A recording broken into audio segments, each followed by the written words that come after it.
देखो चाषी सांगे नुआ सरकार सबुबले समस्या सहित अच्छा समस्यार समाधान करने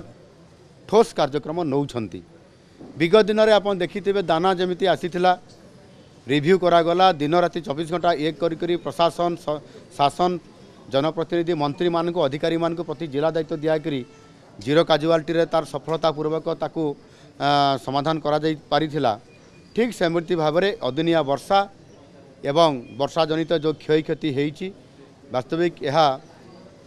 गणमाध्यम प्रकाश एवं चाषी मैंने अभियोग करिसेंती। यह गुरुत्वपूर्ण विषय से रिव्यू मु करी ता पूर्वर अधिकारी माने एवं संपृक्त मंत्री माने रिव्यू करते। मो 28 तारीख दिन रिव्यू करला परे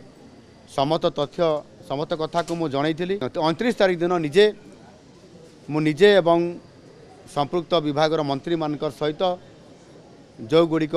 आफेक्टेड होती जिला मानू मंत्री मान पठा होता मु निजे नयागढ़ जिला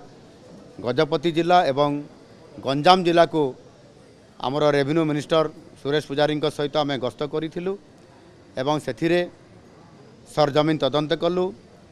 क्षेत्र निजे चाषी संगे देखिलु प्रशासनिक अधिकारी थिले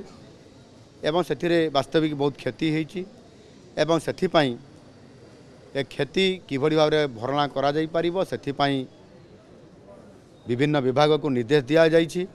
सेमाने सरजमीन तदंत करी ता रिपोर्ट प्रदान करिवे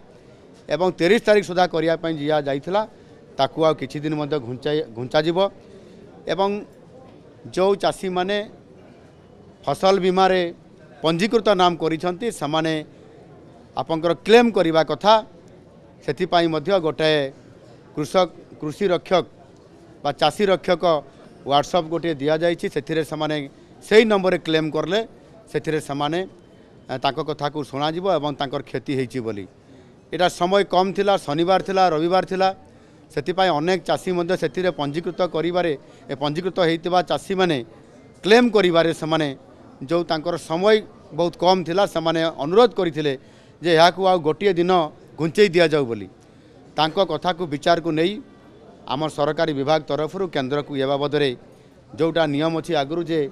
रिलीफ कोड रे मात्र 72 घंटा भितर ही से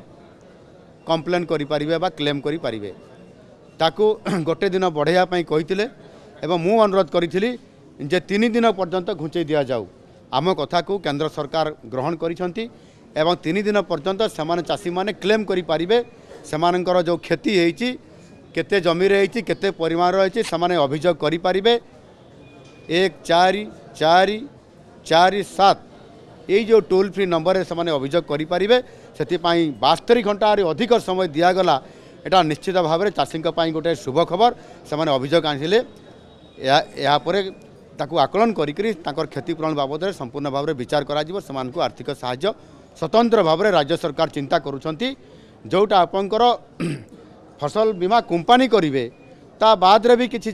चाषी एवं जो मैंने पंजीकृत करना एवं आउ किछि आपंकर विभिन्न प्रकार जमिति पनीपरिबा कॉटन ये कथा को मध्य सरकार जेतेले फील्ड रे देखिले ताकू मध्य निष्पत्ति नहीं आगामी दिन में चाषी तार क्षतिपूरण निश्चित भाव में राज्य सरकार ठारू पाई।